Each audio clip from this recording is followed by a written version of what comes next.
We're here today to recognize, honor, and learn from Carrie Menkel-Meadow on the occasion of becoming a Chancellor Professor of Law at the University of California, Irvine. When I was named to be the founding dean in the fall of 2007, I set out to contact some superstar faculty around the country to put together the founding faculty. One of the very first people I contacted was Carrie Menkel-Meadow. She truly is a superstar, having had a tremendously distinguished career. She's a graduate of Barnard College and the University of Pennsylvania Law School. She worked for a short time in legal services, before then becoming a clinical professor at the University of Pennsylvania Law School. She joined the faculty of UCLA Law School in 1980, where she served with great distinction for almost 20 years. In 1996, she accepted a position at Georgetown Law School as the A.V. Chettle Professor of Dispute Resolution and Law.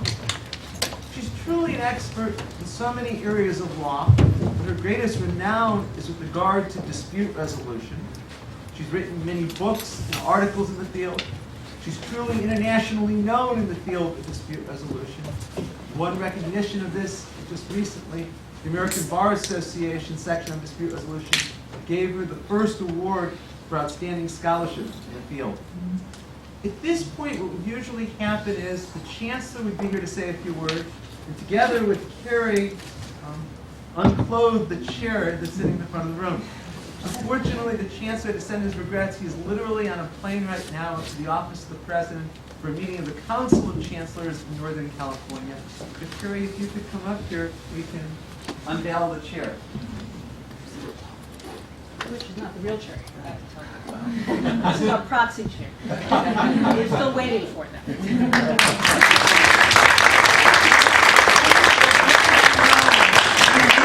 Do give chairs when professors become chair professors, and Carrie will have this chair, which is exactly like it. It comes from the manufacturer, which is a replica of those chairs that are in our library. And with that, I'll turn it over to you.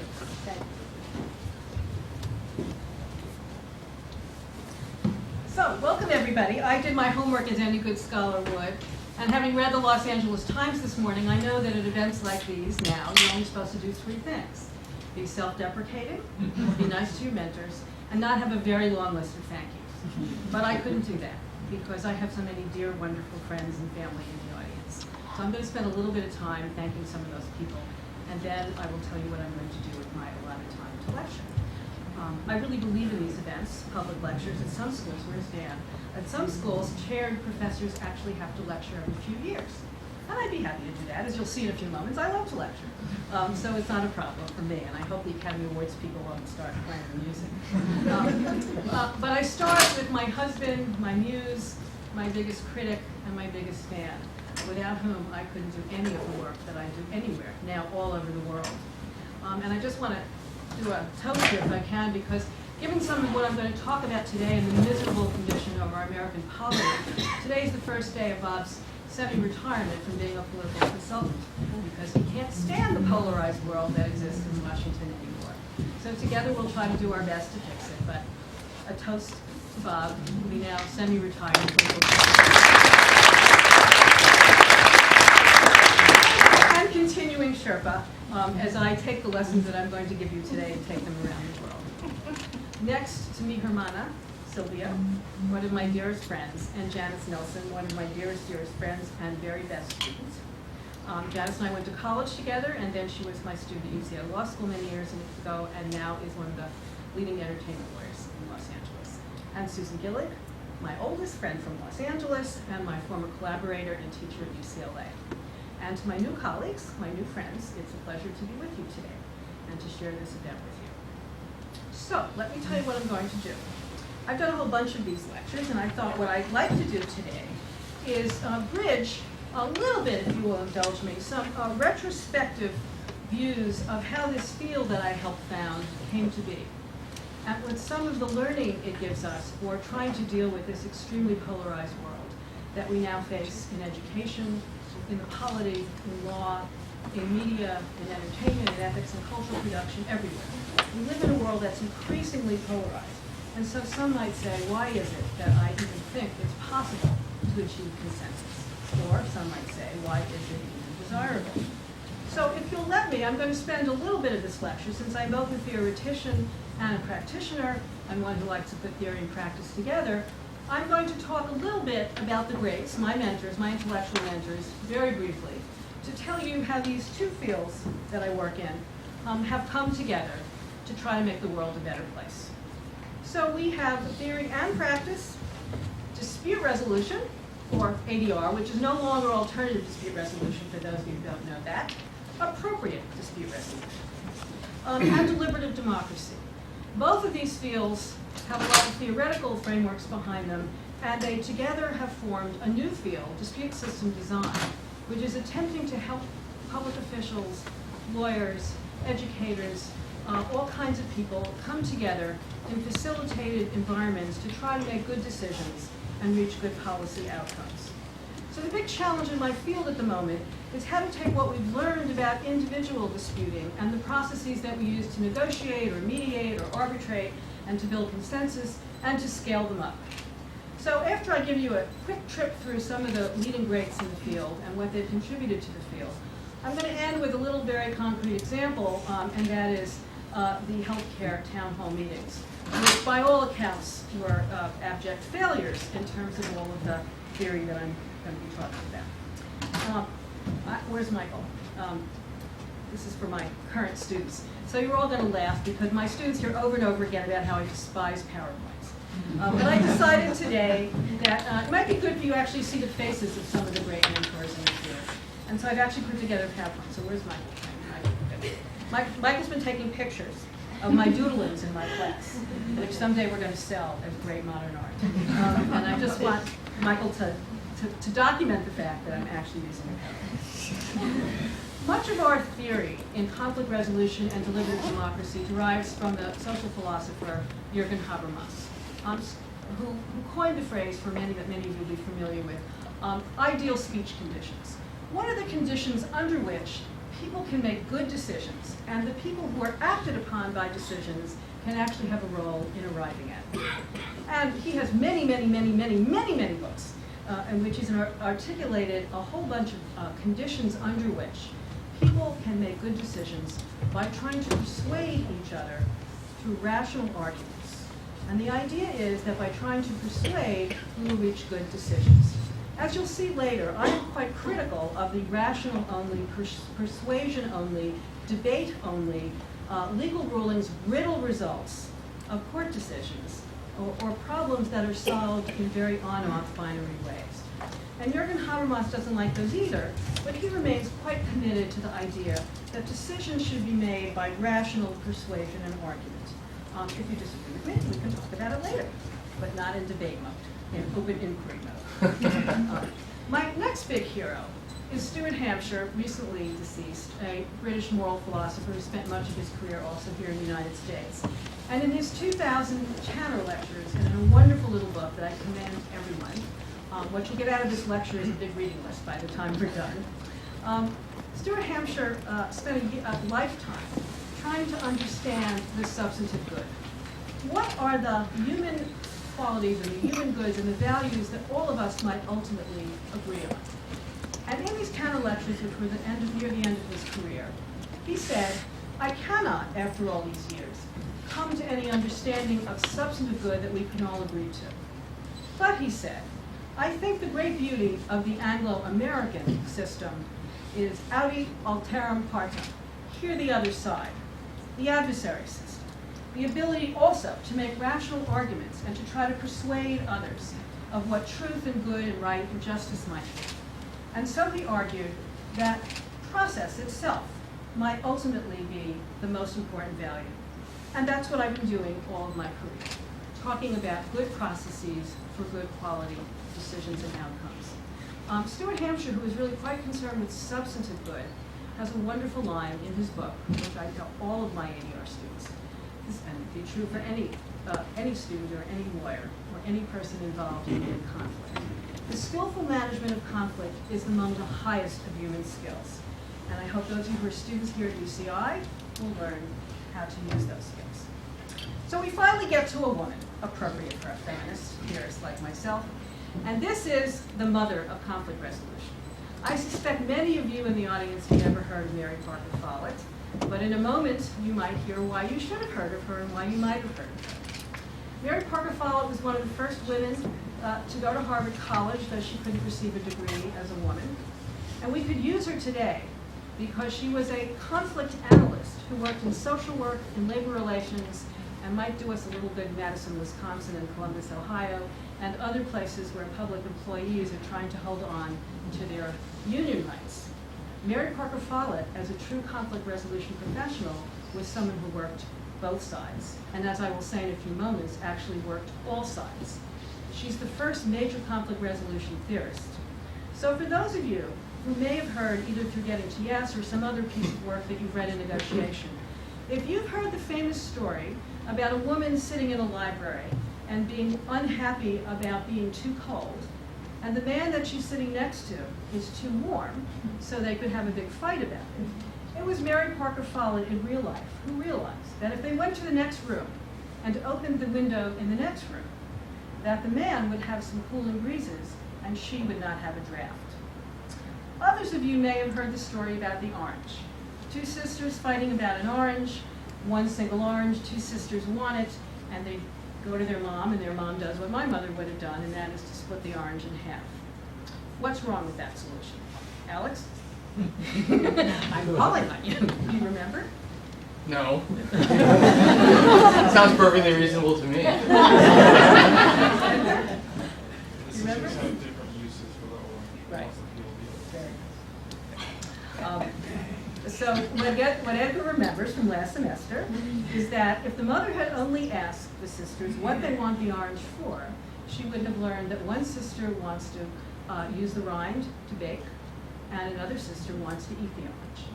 Now, it's hard to summarize one's whole career in one line, but that actually happened to me when I was a kid with a piece of chocolate cake. My brother and I always fought about the last piece of chocolate cake, and when I was old enough to talk and he was old enough to answer, I said, "What do you like about the cake?"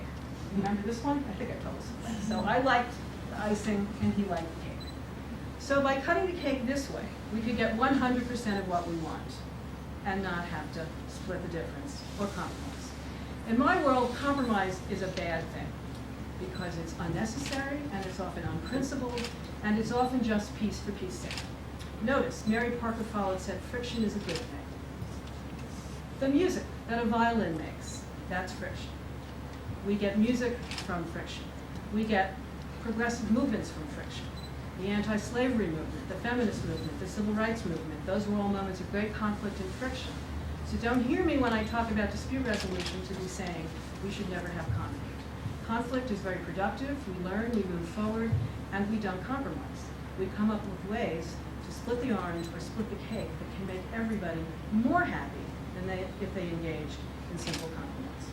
So Mary Parker Follett tells us there are three modes of dispute resolution: dominance, control, power, and competition, or splitting things up; compromise, which she and I both think is often unnecessary and should not be pursued. For all of you parents out there, telling your kids to compromise all the time is not necessarily the way to achieve the best decisions. Instead, Mary Parker Follett was the first to talk about integrating the needs and interests of both sides, or all sides, as I'm about to tell you. So for the lawyers in the audience, some of you, in fact, if anyone went to Harvard, might in fact have studied with my other great hero, mentor, Lon Fuller, a noted jurisprudent. Some of you may know Fuller from the Hart and Fuller jurisprudential debate, but to me, he is the hero of the book, The Principles of Social Order. And I get flattered when I teach at Harvard when people say that I am the new Lon Fuller. That could not be a bigger, at least not the Hart and Fuller part, just this part. That couldn't be a bigger compliment.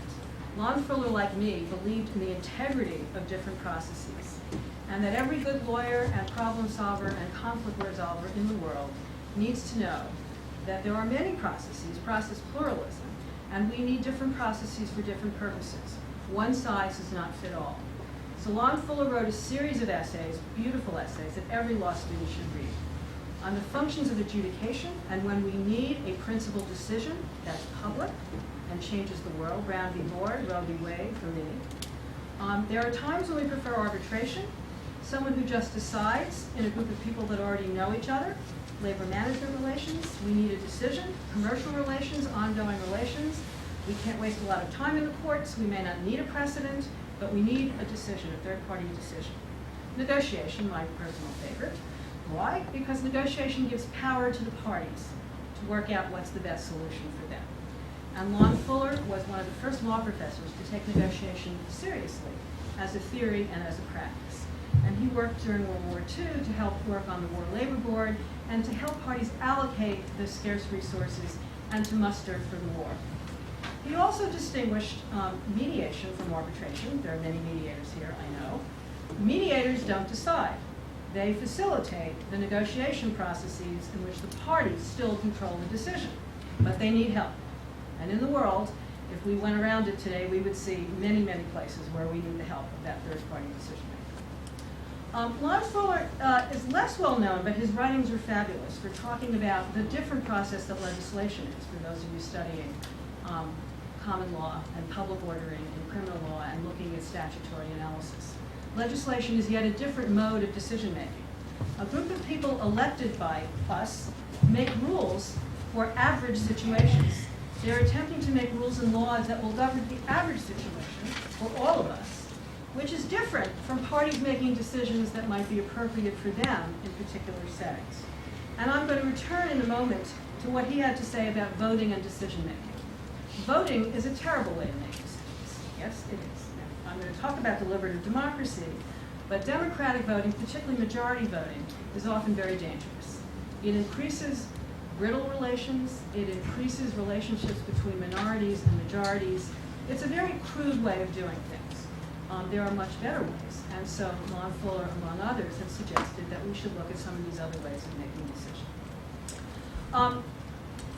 Second to last of my great theorists, so if you do nothing else after today, all of you, especially the law students, in your spare time, you will all go out and get Amartya Sen's latest book, The Idea of Justice. Amartya Sen, Nobel Prize-winning economist, has become a jurisprudent, a philosopher of law and social theory.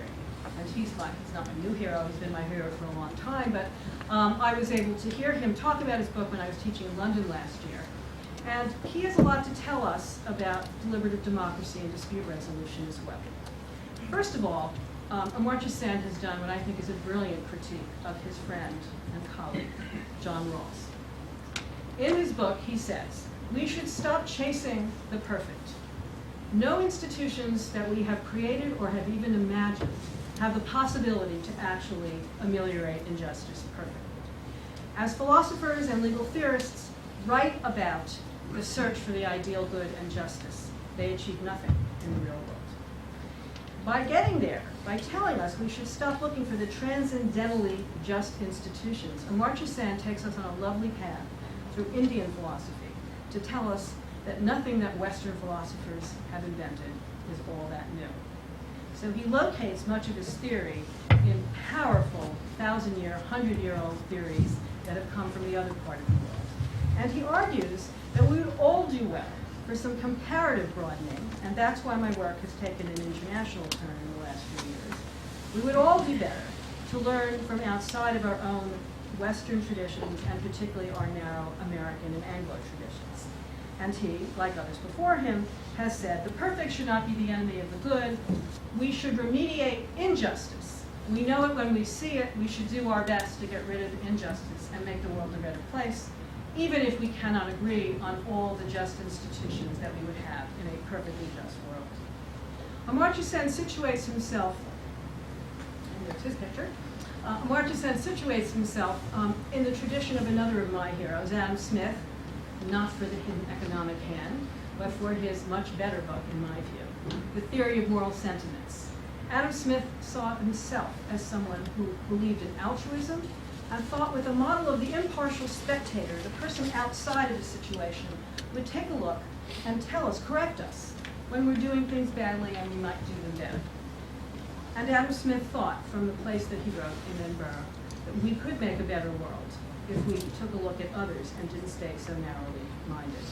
Amartya Sen picks up on that and calls himself, with a group of other philosophers, a new group of philosophers working to try to make the world better through eliminating injustice rather than attempting the ideal and the positive. Now, I'm going to come back to this in a moment, too. Amartya Sen's book is also a master of his own economic work, for which he won the Nobel Prize. Rational social choice theory, Condorcet, and Arrow's theorem. These are ways of voting and making decisions in our polities which he is seriously critical of. They do not get us the best results. Many of you know more mathematics than I, although I studied it in game theory. We know that these kind of votes often get us not the best results, but races to the bottom or satisficing rather than satisfaction results. And Amartya Sen has suggested that we engage in multiple, far more rigorous empirical evaluations of much more variations and using many more variables whenever we attempt to assess anything. Finally, I'm almost done with the theory part for those of you who want to find out about the real world. In a sense, one of my biggest heroes in terms of the work that I've been doing in the last 10 years is John Elster, a political theorist and political scientist and a student of comparative constitutions. And in a moment, we'll get to the one slide that is my tiny little bit, this is the self-deprecating part, my tiny little bit of contribution to all these great thinkers.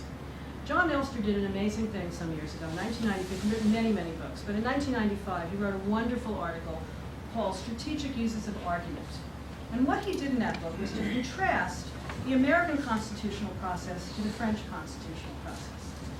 And he said, many people like to think that first-order better processes are public, principled, and conducted in transparent plenary sessions. Whose constitutional process was that? Ours?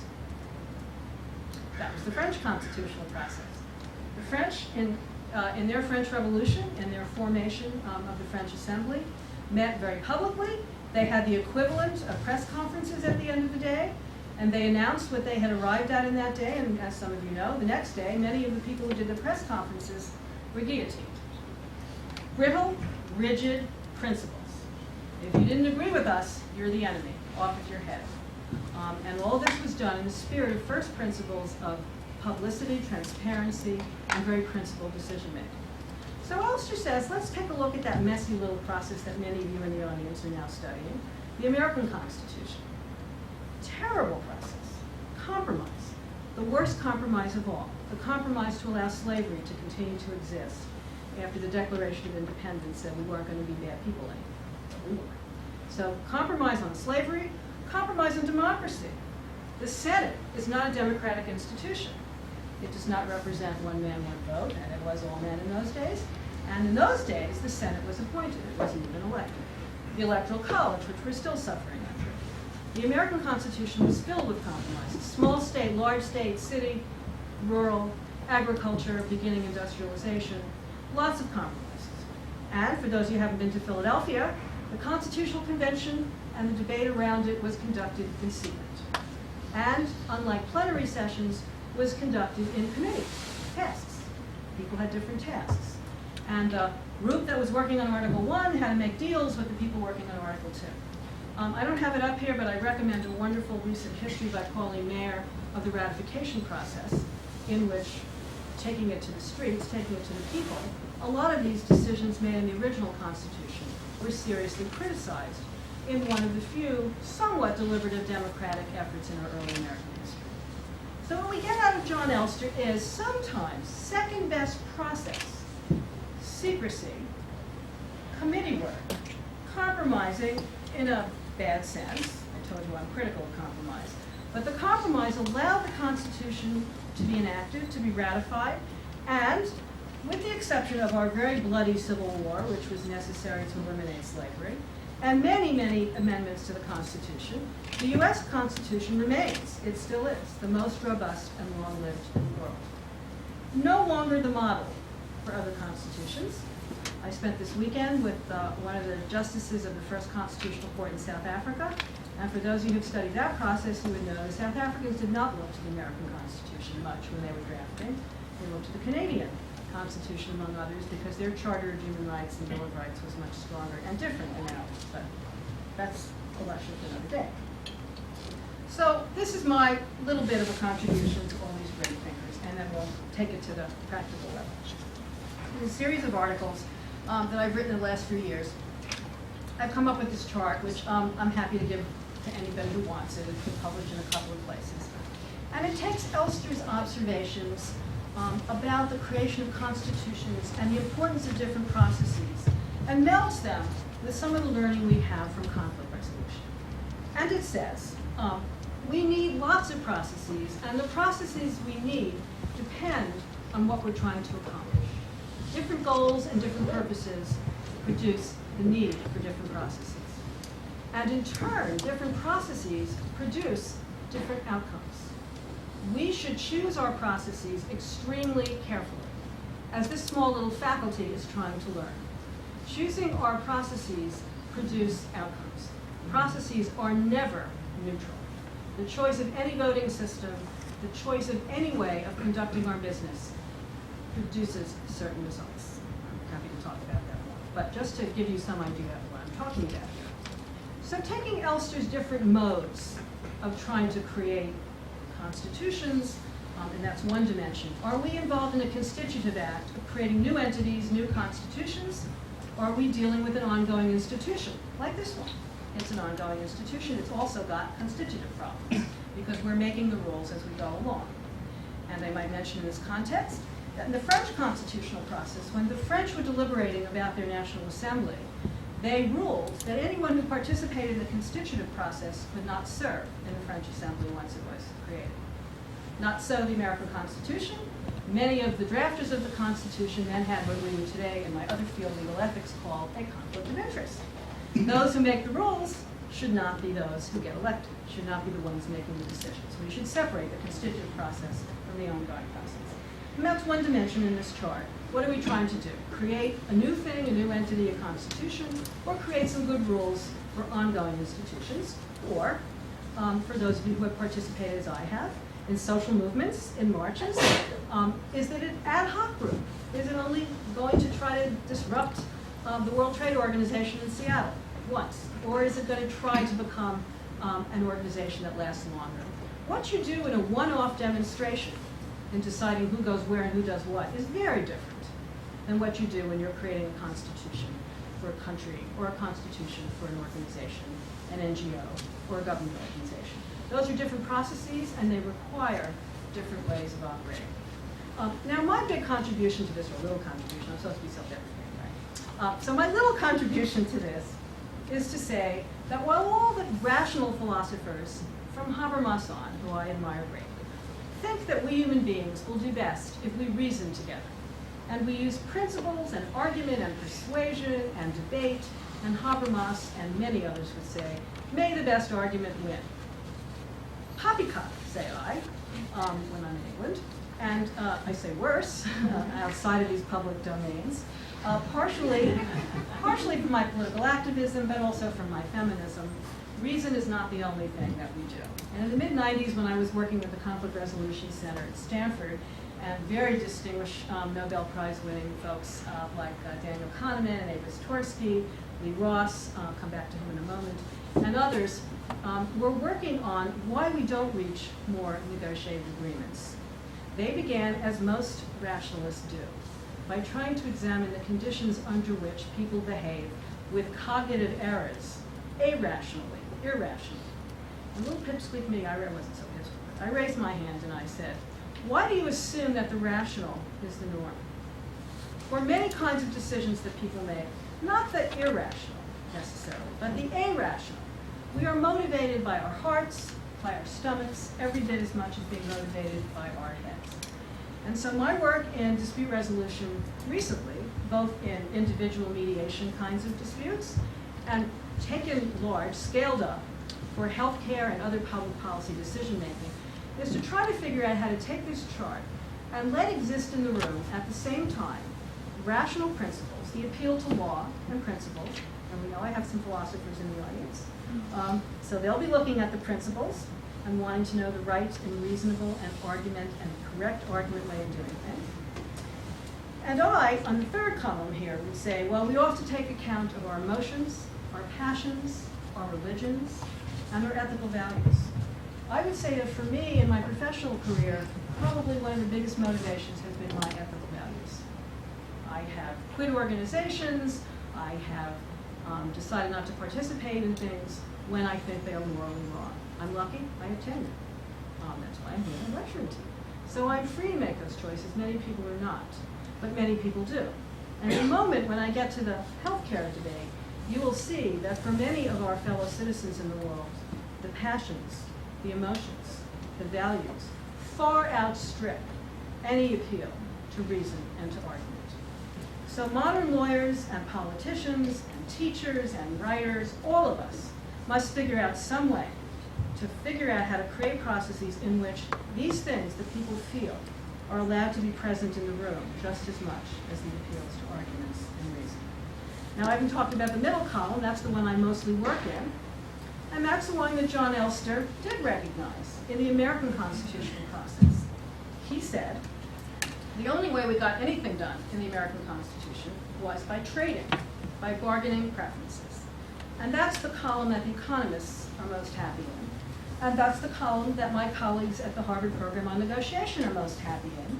They would say, every time I do this there, yeah, well, there's number one, the principled things, that's what the jurisprudence and the legal theorists do, and a little bit, not much, but a little bit the constitutional law scholars. And then you guys, you feminists and you other people, you're complaining and telling us that we need to pay more attention to reasons and passions and values. But the truth is, most of the work in the world gets done in the middle column. And that is when we trade preferences, and we look for ways to take that orange or that chocolate cake or that window and make it work for everyone. Trying to integrate, if not ultimate just principles, Rawlsian principles, at least some things that we can live with. Ways in which we can move forward in the world by integrating our different needs and interests and creating something better. You've all heard the expression expanding the pie. Using bargaining as a situation in which we can take our mutual needs and interests and make something better or different than we had before. So all negotiation tells you is, after negotiating, you should be better off than you were before you negotiate. That doesn't necessarily mean it's always going to work, but that's the idea. So I'm not going to spend much more time on this for those of you who are interested, and those of you who are going to be stuck being my students. You'll see it later on. And now let me take it from all of this theory for a few moments to talk about what went wrong in the healthcare debate. So I'm doing all this work at both theoretical levels while I'm practicing, doing mediations and running public policy meetings and facilitating law school retreats and doing all this sort of work. And the question is, how can we put all this stuff together and really make it work? So in 2008, when Obama was elected, I and a few others were called by our colleagues at Harvard to meet with President Obama to tell him how he might try to develop a more consensus-based government. And I actually refused. I said, this is really silly, you guys. This man knows what he's doing. He's been a community organizer. And I do a little teaching at Harvard every year, so actually in 2008, I think it was October before the election, we went down to the hall, and I guess I'm now going to be violating some promises. One of my colleagues was able to find out that, yes, indeed, President Obama had been on the mediation board at Harvard. So for those of you who are not happy with what he's been doing lately, he's meeting a lot and trying to reach across the aisle to meet with the Republicans, it's deep in himself. It's deep in his education at Harvard, at the negotiation project. It's deep in the way he grew up, multicultural, spanning a number of different worlds.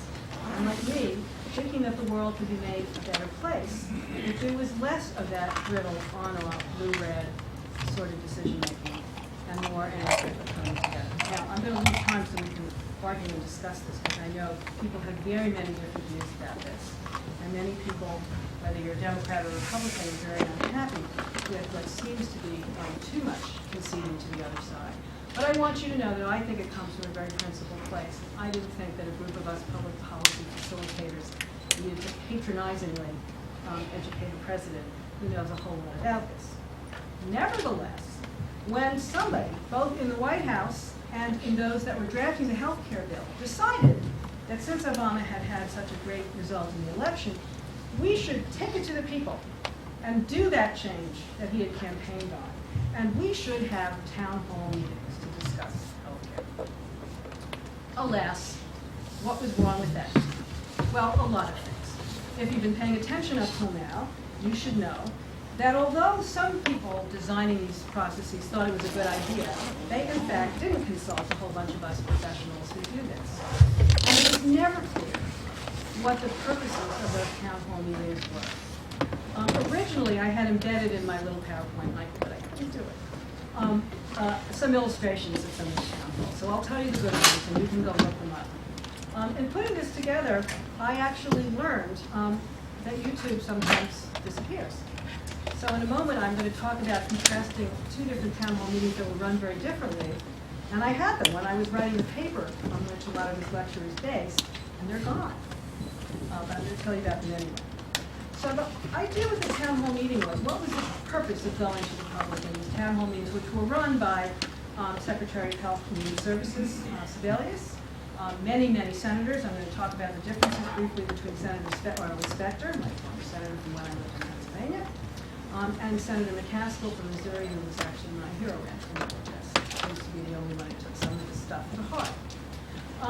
People really thought we could go have direct democracy or deliberative democracy and go into rooms with people in much larger groups than this and talk about health care. But what was the point? To persuade people that didn't like Obama health care? To argue with them? To convince them? To use reasons and principles that this was the best health care they were ever going to get? Some people thought that. What they didn't know about was the next thing on this slide, a very important concept in my world. Reactive devaluation. If the blue president is saying, let's have health care, the red Republicans are going to say, no health care. If your mother says, put on your galoshes when it's raining, you're going to say, no, I don't really want to put on my galoshes. When this one over here tells me that I shouldn't have a piece of chocolate, because I've had enough pieces of chocolate, the first thing I do is reach for a piece of chocolate. When the plaintiff says, I want $3 million for this case, what does the defendant say? You can have 20,000. That's reactive devaluation. That's a concept that comes from cognitive psychology and sociology and is labeling theory that tells us we respond not to the content of a message, but to who gives it to us. That's why we need mediation. Plaintiffs and defendants can't talk to each other. Sometimes parents and children can't talk to each other. Sometimes even people who love each other can't talk to each other. So they need a little help so that they can hear the message without it being associated with who's giving the message.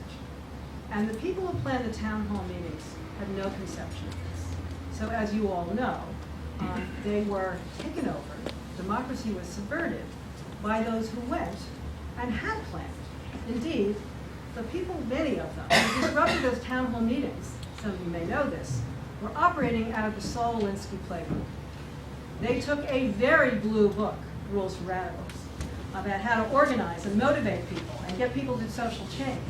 And using those Alinsky principles, they flipped them on their heads. And they actually have, in the paper that I have for those of you that are interested, I have a list of the email messages that went out to the people who were told to go disrupt and say, we are the Democrats, we're the ones who want democracy. We want to talk about what's wrong with healthcare, we want to talk about what's wrong with you. And they had a clip sheet of questions to put to the senators and the cabinet officers, and indeed even President Obama, although his town halls tended to be a little bit calmer because there was security there. And the idea was to use the rhetoric of deliberative democracy to ask questions when instead their intention was to disrupt.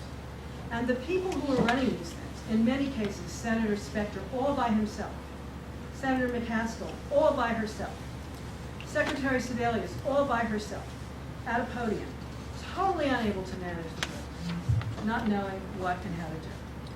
That's what I teach you guys. So those of you that are students next year, advanced multi-party dispute resolution, we're going to learn what every lawyer needs to know. How to manage meetings, how to handle conflict, how to structure them so quality decisions and good products come out of them. And some of the people who constructed these things should have known about these things. Now I'll say one other thing that I haven't said yet. It goes back to some of Marcia Sen's stuff. Mindful of that, I should. Marcia Sen was an economist, and I said his Idea of Justice book does a wonderful job of talking about the importance of numbers. So another one of my great mentors, who I don't have up here, is Howard Rafa, who was a partner for many years. I don't see him today. Duncan Luce, who is one of our distinguished UCI faculty members. Luce and Rafa are game theorists, people that study how people make decisions and take a look at how numbers matter. So for many years when I was working with Howard Rafer, we thought that the most important question to ask in dispute resolution is, how do processes change when the numbers change? All of us do intrapersonal negotiation. We negotiate with ourselves. Then we have dyadic negotiations with our spouses, with our partners, with our children, with our teachers, with our students, with our adversaries in litigation, with our partners in litigation if we're doing transactional negotiations. Then we had a third party, a mediator. That changes the negotiation. Now we have five-way meetings when a lawyer and a client come together with a mediator, 5 people in the room, sometimes 6 if there are 2 mediators, a lawyer and a psychologist. And then we can scale it up. So another one of my mentors at MIT, and Alex's too, Larry Susskind, was one of the process designers for the Kyoto Accord negotiations. And he had to decide, how do you structure a negotiation with 144 countries being represented, and each of them having many, many different representatives. So that's the cutting edge issue in our field now. Scaling up, understanding the power of numbers, how dyadic negotiations are not the same as three-party negotiations. Why? Because there's coalitions. The minute you go beyond 2, I'm going to say something. Every girl in the room probably knows what I'm talking about. When you have 2 friends, you can be your BBF forever, whatever. With the lingo, and a third best girlfriend, and we're going to have coalitions forming. Or in a governmental setting, we're going to have veto power. So negotiations change when you go from 2 to 3. And Howard Rafer and I were very interested in looking at precisely how and what differences it makes. So think about the UN now, just under 200 countries, General Assembly. Think about any treaty process that we might have. How are the rules of engagement in negotiation, and how should we vote? And should we have a majority vote, or should we have a supermajority vote, or should we have veto powers? These are very complex questions, and it is a very serious field of scholarship in my field, in mathematics, in game theory, and in the coming together of these fields, which is the basis of this talk. Okay, so this is the quicker version of that complicated chart I had up there. Here are the 2 challenges in my field, and they came together in the whole year. To what extent, when we ever get together to try to resolve any disputes or make any policy, do we use our head for principled arguments? Do we have our heart, our feelings, in Adam Smithian terms, our empathy, our altruism for trying to do the right thing, our concern about how we treat other people, our religious values, our ethical values, and then finally, those deals that we make? So how many of our founding fathers had a hard time in their stomach when they agreed to continue slavery? We know Benjamin Franklin did. Benjamin Franklin actually proposed that one of the first acts of the new Congress should do would be to abolish slavery. And he was not happy with that process. So for those of you who are reading a lot about the history about our constitutional process, those guys, great as they were, did not all agree about these things. So one challenge for us is, how do we get all of these very human processes into a room at one time so we can make good decisions? And then we have to worry about the voting procedures, the talking procedures, ground rules, who's going to talk when, how do we make decisions. And so I just want to mention that one of the things the healthcare town halls didn't do was engage the expertise that now exists in the world. So I've mentioned a couple of them. Lawrence Susskind, the person I work with, and Alex has too, at MIT, has written a wonderful, large book, Consensus Building Handbook, with a series of case studies of meetings that do work.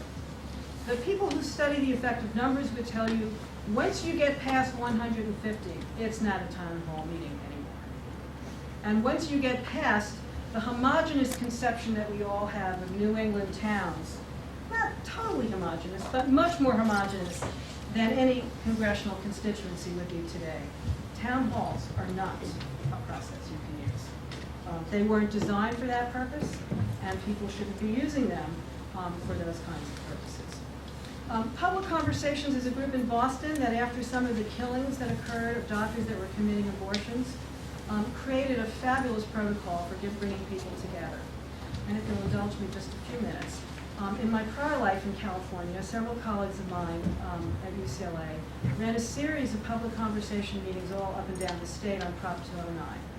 That was the proposition which eliminated affirmative action in education, employment, and some government contracts in California. And we held meetings all over the state, initially at the university only with students and faculty and staff, and then we did a few of them outside the general population, and used some of these protocols for having a true spirit of inquiry, where people asked questions of each other and said, what questions do you have about what I just told you? Let's talk about them. What data would you need to answer that question? What's your personal experience, your heart? Where did you come from? Why do you have these views? And people really did engage with each other. So we found, for example, that people had different views about affirmative action with respect to education. That was the one that most people, many people, were still willing to keep very strong affirmative action policies for. Less so for employment, and absolutely very least support for government contracting, little helps and quotas. And we had wonderful, wonderful meetings where I think I saw using the public conversations methods where people actually learned from each other. But what happened? We went to the ballot. Up and down vote. Riddled results, rigid results, bipolar results, and you couldn't even vote on all three. You could only vote yes or no. And Prop 209 was very interesting because right when it passed, I moved to Washington, and there in my Georgetown class were all the minority students I would have taught at UCLA. We couldn't go there anymore, didn't go there anymore, didn't want to go there anymore in a state that didn't allow for affirmative action. And so my classes in the East became richer as a result of that decision.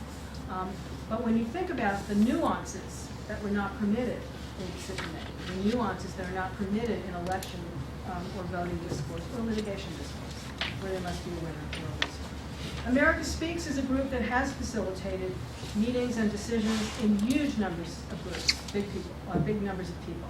So after the World Trade Center came down, America Speaks facilitated meetings of thousands of people in Madison Square Garden in little tables of 10, in which they provided input for what the design should look like, the memorial, what should happen. I have a great videotape of it, which I'll get to show in class to some of you. Search for Common Ground does the same thing, using media, producing films, entertainment, TV shows. They created a TV show shown in Israel and Palestine about some of the major issues, and by showing television shows and then leading discourse and dialogue and discussion afterwards, and then measuring the effects of what these media presentations actually did move people from point A to point B. So these are just a few. I could go on, I will not. Many, many other groups with expertise by putting together some of the theory that I've described and a lot of experience in process design, what we now call process design. So very quickly, this is what happened. There was no process design. Senator Specter had a lot of these. You may recall that Senator Specter changed parties in order to stay a senator. It didn't work. And if you go on YouTube and you look at Senator Roland Specter's town hall meetings, people really screamed at him. And he screamed right back. He's a tough guy. He's been there for a long time. Nobody's going to tell him what to think. But when he was questioned about some of the details in the bill, it was clear he didn't know about it. So in one wonderful moment that I would have shown you here, he snapped, "Well, I'll understand it when I vote on it, even if I don't understand it now." Not the way to win friends. In contrast, over here, you probably can't see it, it's very dark. She became my hero. This is Senator McCaskill from Missouri. And she stood there all by herself while people were screaming at her. And she said, "I know you're frustrated. I know you're unhappy with the government. I know you think there's something wrong with health care." And she actually heard all these people that were screaming at her. "I don't trust you. I don't trust this plan. Get out of my way." And she very quietly said, "Do you expect me to hear you when you talk to me that way?" And using a wonderful, simple technique from conflict resolution, she lowered her voice rather than raising it. And it's amazing if that's the one I lost. If you go on YouTube, interesting that it's gone. When she did that, it was quiet. And people listened for a little while. It got raucous again. And as I said, this is no way to make decisions. But it has a totally different feel. Now, Keith Olbermann parodied it the next day on the news and said, there was Senator McCaskill trying to use goldfish bowl democracy. But the truth is, she was actually using a technique from conflict resolution. And that was, rather than having people shout out nasty questions to her, she had them put their questions in a goldfish bowl. So they were anonymous, but people could ask all kinds of questions, and then she pulled them out, and she tried to answer the questions and to give people some information. This is a technique that many of us use in highly conflictual situations. And for those who take on civil procedure, for many years, Gerald Stern, the author of Buffalo Creek Disaster, used to come to my classes, first in LA and then in Washington. And the students I said, students are going to ask you questions. And he used to say, no, I want the students to put the questions in a bowl, and I'll pick them out because I want them to ask me anything. And so some of my students have heard this story. One of the questions was, why didn't you use a class action in the Buffalo Creek disaster? And he said, no one's ever asked me that question before because nobody wanted to confront me with it. But the truth is, when I went to Harvard Law School, they didn't teach class actions. And I knew nothing about them. So I just didn't use it. And he said, thank you for asking that question, because most people would be afraid to ask me such a stupid question. But it's a really important question, and you need to know. Know that whatever you're learning here in law school is affecting all the decisions you're later going to make. Okay. Finally, the end.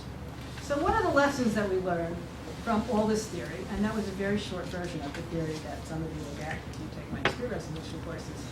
Process matters a lot.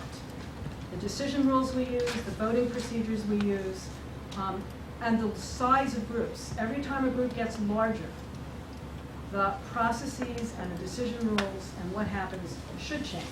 You cannot use the same rules for 10, for 20, for 30, for 50. I've been on faculties, this is the smallest one I've been on. I've been on faculties as big as 110 different rules. University of Chicago for many years used a unanimity rule in faculty hiring. What did that produce? Lots of law and economics people, because they replicated themselves. Columbia University for many years, 2/3 vote. UCLA, where I taught for many years, and Georgetown, majority vote, but if the vote was too close, in both cases, the dean would bang the gavel or do something else and say, when the margins are that close, someone should not join our group. There's enough people here who don't want that person. That rule is now called substantial opposition, and it is a technique we use in large group decision making. Let's try to arrive at a decision that as many people are happy with as possible. And if some people are not happy, let's bring them in and find out what they want to make them happy. That's better than compromise. And it's also iterative. It's not a decision at one time. So these are just some of the things that our field has contributed. Now I want to just say one quick thing here. I am really getting to the end. There's a little irony in what I've just told you, which is that to make good decisions in different sizes of groups, you need people like me. People that are experts in group process, in dispute resolution, in deliberative democracy protocols, and knowing what processes will produce what outcomes, because different processes produce different outcomes. To talk about expert facilitation and deliberative democracy is a little bit of an oxymoron. So that too is one of the theoretical questions that people like me who worry about theory and practice are worried about. How can we talk about the need for expertness and expertise in environments when what we're trying to do is facilitate, as Habermas said, the actions of the active class? People will decide about things that affect them. So there's a tension. And that's nice, because I still have a few years left in my scholarly career, and I'd like to have some questions to work on. That's one of them. But the point is that any good decision-making process, whether it's big public policy like healthcare, or faculty voting procedures, or what's going to happen in the family tonight with your kids, with your significant others, is to understand that we need processes that include and manage at the same time principles, reasons, bargaining, utility, trading, preferences, negotiation, and emotions, values, and effective ordering. They're all there. They're in the room. So we need to figure out how to put them together in the most effective way.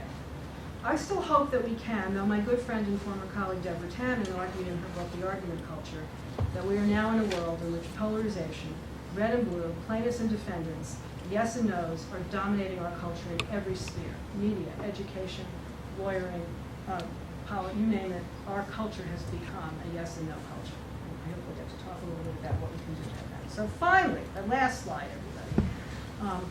I have to end with one of my greatest heroes, Eleanor Roosevelt. So unlike our litigious society in the United States where we use debates and litigation to resolve things, last year when I had the privilege to be there for the opening of the United Kingdom Supreme Court, invited by my friend Brenda Hale, I saw the Supreme Court in the UK has 3 courtrooms, not one, because they don't sit the way we do. Everybody, all the judges all at once. It's a much, much lower key. You know, the UK Supreme Court's new, very new institution. It's not old. used to be in a house of lords. It's finally got a building. The building's not very old either. The building was built in 1900s. It's right across from Parliament. It's a beautiful building. It's been completely redone. And there are several courtrooms. And in the modern courtroom, in glass, are Eleanor Roosevelt's words, "Justice cannot be for one side alone. It must be for both." Imagine that the highest court in the nation recognizes that cases are not about winning and yes and no, and justice going only to one side, but justice going to both sides.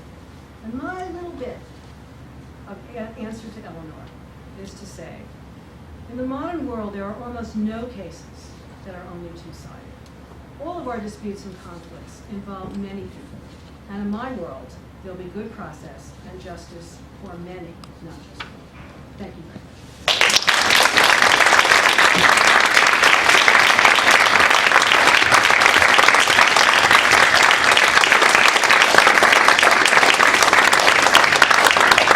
So we have a reception out there, but I'm happy to take a few questions if people want to, either about, pretty little healthcare, big healthcare problems, or big theory, whatever. There are any. Or ones you want to. There's Alex. Yeah, why not? I already spoke before.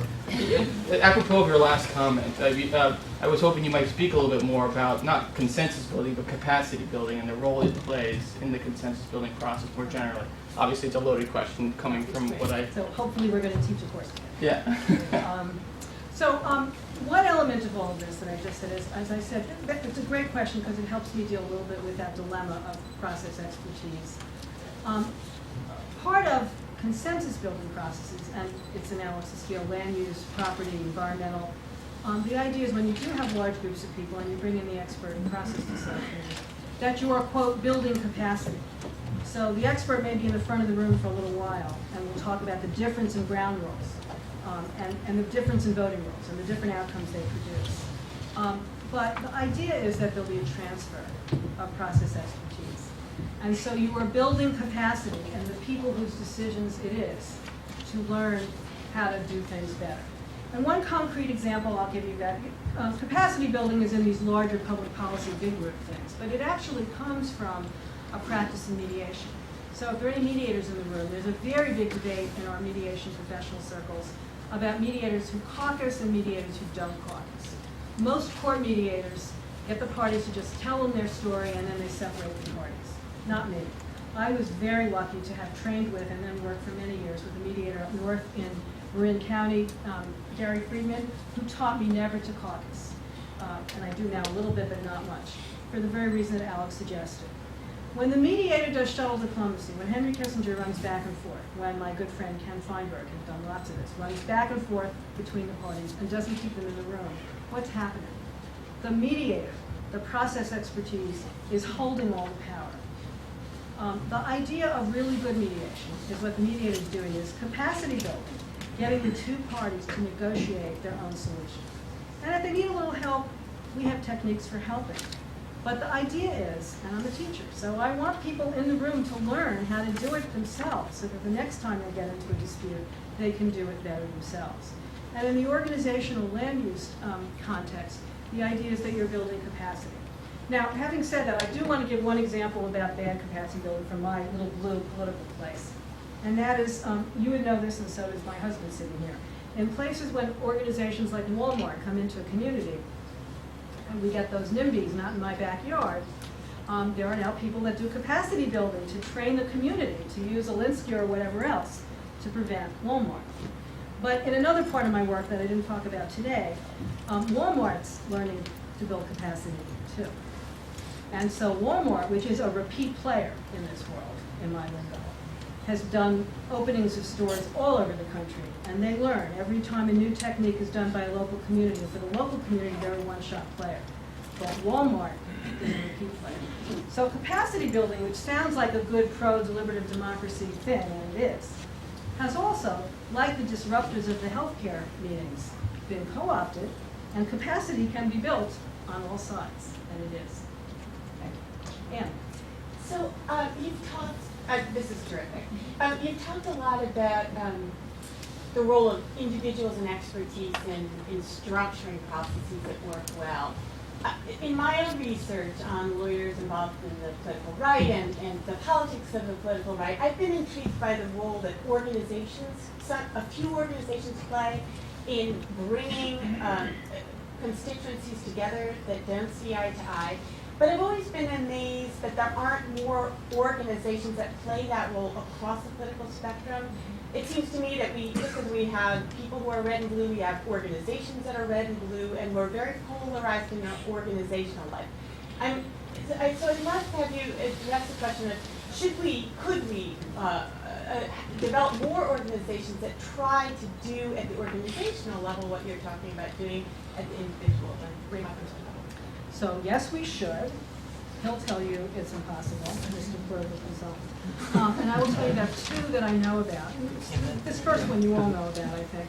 After the Gingrich revolution, in an also highly polarized time, a group of people, not me, who do this work, went off to have a harmony retreat. And they did employ some of the people that were on my slides who are professionals in this stuff. And the idea was, could they develop a congressional caucus whose purpose was to do bipartisan work? So they had this wonderful meeting, they used a retreat, they went away, and it was all very nice while they were there. And then they came back to Washington, and it all fell apart. So I agree with you, yes, there should be, and there have been efforts. That was one that failed. There was one that succeeded. In the Bush administration, early years of Bush too, Search for Common Ground, which is one of the organizations on my chart here, that actually usually works outside of the United States. They worked in South Africa, in Israel, and Palestine, in a number of the countries in Africa with civil wars. They're really all over the place. So they decided to have a little domestic office to do precisely what you asked. And they actually, with the Bush administration's support, got a coalition of religious organizations to develop some places to meet on particular issues. So that's a little bit what public conversations did. We're not going to talk about banning or not banning abortions. We're going to talk about developing services for adoptions for people who do want to have a kid. We're going to talk about healthcare services for pregnant women. And so they would look for little issues that could be both fractionated and that were issues that people could work on together. And so Search for Common Ground really did try to do that. And there are organizations in Washington doing it. And I keep pointing to my news over here. So I agree with you, Ann, but he would say, in this kind of climate, yeah. I can't help putting in a plug for our students who are trying to develop an additional organization. What is it? Independent Moderate something? Is anybody here? Spokesperson for it? You mean between the Federalist Society and the American Constitution? I think Jeff Klein is involved. Oh, terrific. Good luck, guys. I guess because I see most, there's like a lot of the indigenous movements people in Latin America, and this could be more this horizontal approach, kind of the anti-loosely, I guess, approach for achieving this kind of mass scale. So I'm wondering, where is expertise being gained in that, and how is that infused in these sorts of discussions? Great question. So they're actually pretty big. Some indigenous groups are extremely well organized on this front. And just as you said, it goes horizontally across countries. Whose countries are they? Right? Those countries, those borders, those weren't made by the people who lived there, for the most part. So they're actually using that to say these borders that were created by some colonial power or some other process, we're going to work across what we regard as the appropriate boundaries, our own boundaries of what we are. And that's worked a lot. Now, there's a lot of north-south stuff going on there, too, because there are a ton of consultants, from up north helping to organize that. But that's become a very powerful voice, for example, in some UN organizations, land issues. So it's really a lovely example of going horizontally across a bunch of issues to agree to work in mass groups of people on a single issue. On my chart there, you couldn't read it, but in my third column there of using emotions and passions together with leaderless natural groups in ad hoc ways. So that would be the Seattle demonstrations. Spontaneous movement that was at the time not so organized.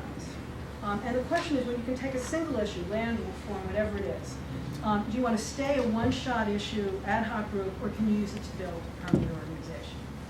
And just to pick up on Ann's question, so you could have an organization that's issue-oriented and goes across horizontally, or you could have an organization that's process-oriented the whole purpose of the organization is to facilitate cross-political conversation.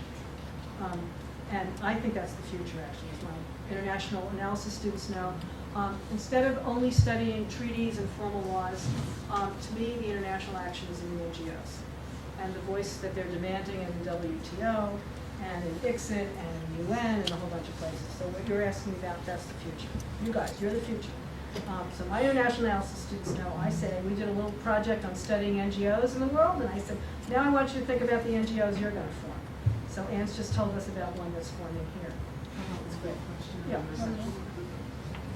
So your work is very rich in terms of topics and aspects, but I was wondering, as I was listening, about some of the key terms and how they relate.